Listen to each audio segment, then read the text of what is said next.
అక్కడ Kannepalli pump house కాడ మోటార్లు మంచిగానే ఉన్నాయి, 17 మోటార్లు. మరి ఆడికెళ్ళి 3 టీఎంసీల నీళ్లు రోజుకి ఎత్తిపోయొచ్చు.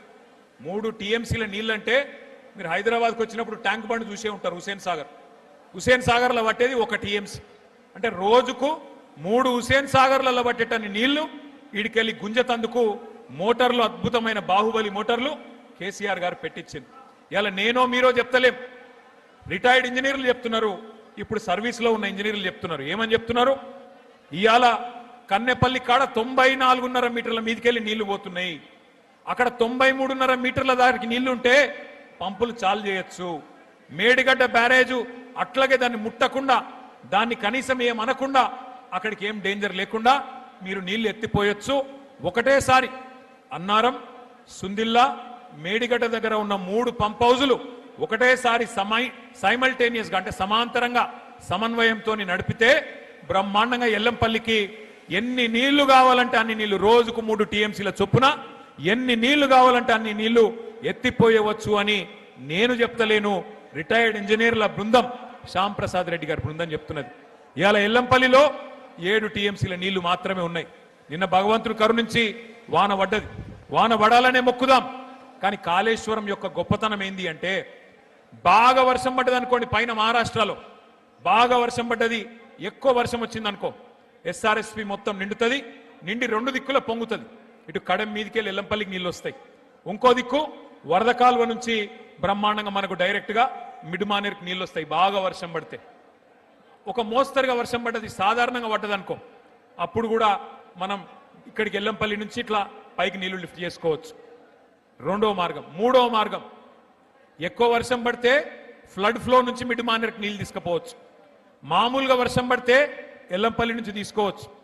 ఏ వర్షం లేకపోతే, ఇబ్బంది ఉంటే, కరువు ఉంటే, ఇయాల ఉన్న పరిస్థితి ఉంటే దానికి పరిష్కారమే కాళేశ్వరం దగ్గర, కన్నెపల్లి దగ్గర పంపులు చాలు చేసి నీళ్లు తీసుకుంటందుకే కేసీఆర్ గారు పెట్టిన ఈ ప్రాజెక్ట్.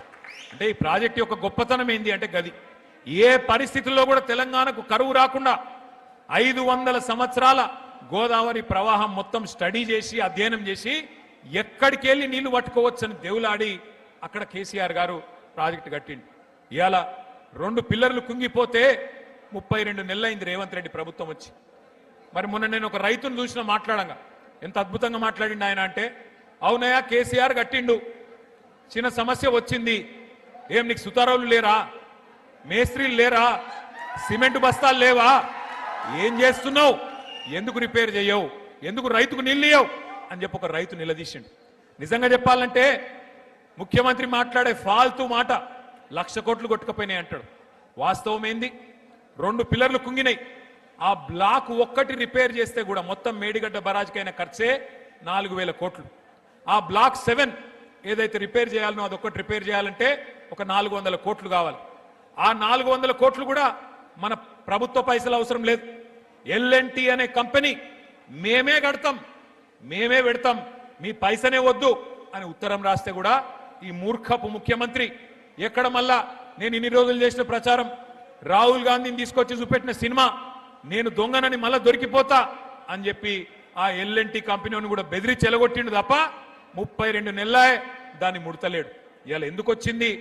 కాంగ్రెస్ తెచ్చిన కరువు అని నేను ఎందుకంటున్నా, గోదావరిలో నీళ్లుండి ఎల్లంపల్లికి నీళ్లు దాసుకురాలని, నీళ్లు ఎత్తిపోయలేని అసమర్థ ప్రభుత్వం, కావాలని నీళ్లు ఎత్తకుండా ఇలా రైతులను సతాయిస్తున్న మూర్ఖపు ప్రభుత్వం ఉన్నది. కాబట్టే ఇది కాలం తెచ్చిన కరువు కాదు, కాంగ్రెస్ తెచ్చిన కరువు అని చెప్పి నేను అంటా ఉన్నా.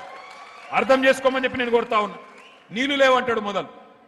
కన్నెపల్లి దగ్గర నీళ్ళు ఎక్కడున్నాయి అంటే మేము అందరం పోయినాం, నేను, ప్రశాంత్ రెడ్డి గారు, జీవన్ రెడ్డి గారు, మా ఈశ్వరన్న, మొత్తం అందరం ఎమ్మెల్యేలు, కోవ లక్ష్మక్క, అందరం కలిసి, మా జోగు రామన్న, అందరం కలిసి పోయినాం. పోయి చూపెట్టినాం, నీళ్లు లేవా, ఇక్కడ కనబడతలేవా, రోజుకు 9 టీఎంసీల నీళ్లు కిందికి పోతా ఉన్నాయి, రోజుకు 3 ఎత్తిపోయొచ్చు పైకి, ఎందుకు ఎత్తుతలేవు? కింద మీ గురువు గారు చంద్రబాబు ఎత్తుతుండు కదా, నీకేం పుట్టింది రోగం అంటే లేదు, ఉలుకు లేదు. ఒక రోజేమో నీళ్లు లేవంటాడు, 2వ రోజేమో ఇంకో కథ పెట్టిండు. వాడెవడో చెప్పిండు ఎన్డీఎస్సీ అని చెప్పిండు, వాడు చెప్పిండు నేను ఎత్తిపోయా అంటాడు.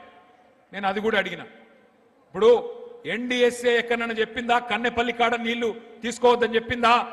పైన అన్నారం మంచిగానే ఉంది, సుందిల్ల మంచిగానే ఉంది, నీ ప్రభుత్వం వచ్చినాకనే అక్కడ గ్రౌటింగ్ వర్క్ కూడా చేసిండ్రు 2 బ్యారేజీలు మంచిగానే ఉన్నాయని ఇంజనీర్లు చెప్తున్నారు ఏం రోగమయ్యా నీకు కిందికి గలగలా గోదావరి ఏపీకి తరలిపోతున్నది అక్కడ పట్టిసీమ లిఫ్ట్ నడుస్తూనే ఉన్నది నీకేం రోగమయ్యా రేవంత్ రెడ్డి అంటే మళ్ళా ఇంకేదో పిచ్చి మాటలు మాట్లాడతాడు మీరు చూస్తున్నారు ఏం మాట్లాడుతుండో ఎట్లనయ్యా ముఖ్యమంత్రి గారు మరి నీళ్ల సంగతి ఏంది కరువు వచ్చింది కదా అంటే రక్తం రక్తం రక్తం జల్లుండ్రి బీఆర్ఎస్ వాళ్ళది చల్లుతే పంటలు వండుతాయి అని మాట్లాడిండు మా ప్రశాంత్ రెడ్డి అన్నకు తిక్క ఉట్టింది నిజంగా రక్తం జల్లమంటావా నా కొడక అని చెప్పి ఇగో తీసుకోరా పోయి రక్తం అని చెప్పి రక్తం కూడా ఇచ్చిండు రక్తం ఇచ్చి ఇగో తీసుకొని మా పొలాలకు నీళ్ళు రైతులకైతే నీళ్ళు అని చెప్పి మన నాయకులు బయలుదేరితే ఇక ముఖ్యమంత్రికి ఫ్రస్ట్రేషన్ పెరిగిపోయింది ఆయనకు తెలిసినవి 2 ఓట్లు తిట్లు అయితే ఓట్లు పెడతాడు దొంగ ఓట్లు లేదంటే తిట్లు తిడతాడు బూతులు తిడతాడు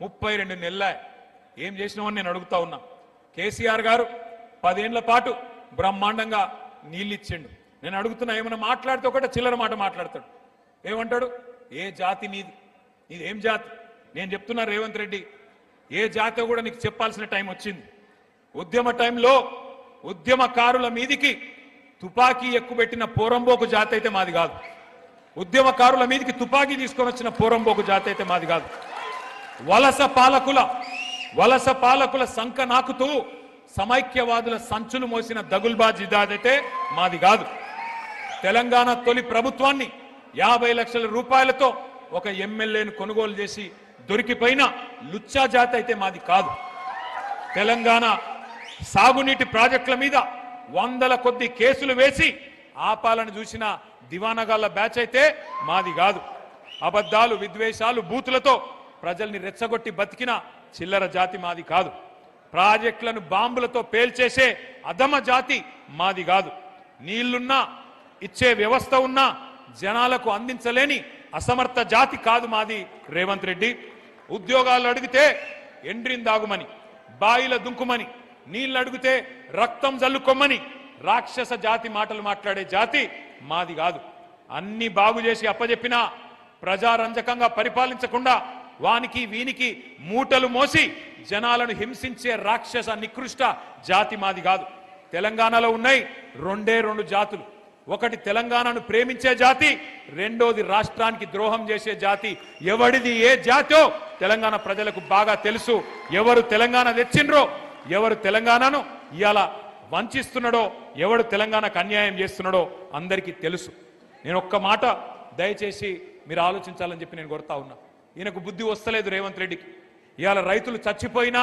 మంచిర్యాల జిల్లాలో సోయి లేదు రైతులు రోడ్లెక్కి ధర్నా చేసినా పంటలు కొనుమని బుద్ధి లేదు ఆయనకు తెలివి రాదు అట్లాగే ఇవాళ చివరికి సూర్యాపేట జిల్లాలో గిరిజన రైతులు రక్తం జల్లిండ్రు పోయి రేవంత్ రెడ్డి చెప్తుండు కదా పంట పొలాల మీద రక్తం జల్లుమంటుండు కదా మేము రక్తం జల్లుతామని రక్తం జల్లితే కూడా ఈ ముఖ్యమంత్రి మనసు కరుగుతలేదు అట్లాంటి పరిస్థితి ఇవాళ రాష్ట్రంలో ఉన్నది 4 సార్లు రైతు బంధు ఎగ్గొట్టిండి ఇప్పటికి 4 సార్లు ఒక్కసారి దయచేసి నేను మీకు గుర్తు చేయదలుచు